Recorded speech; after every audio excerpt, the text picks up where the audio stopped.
Welcome to the Backcountry Health Rehab video library.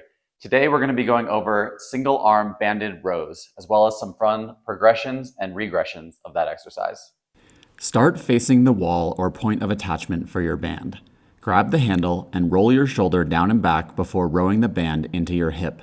It's important to start with good scapular positioning here to engage the proper muscles for performing the row, including the lats and other muscles of the mid-back.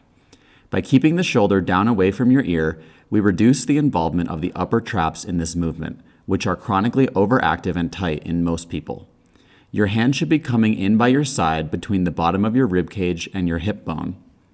Again, make sure not to allow your shoulder to shrug up as you perform this movement. Do not allow your shoulders or torso to rotate. The pulling movement should be performed by the muscles of your back and arm without any rotation of the upper body.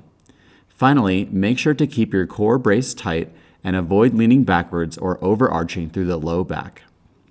You can progress this movement by using a dumbbell instead of a band. When bending over for a dumbbell row, make sure to keep your back flat. Do not allow your back to round.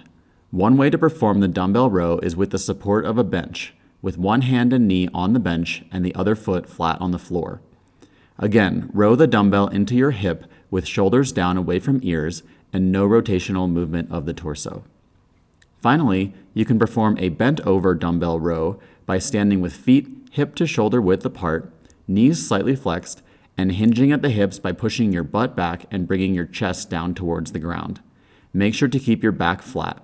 You should feel a stretch in your hamstrings at the bottom of the position. Row the dumbbell into your hip by pulling from your lats.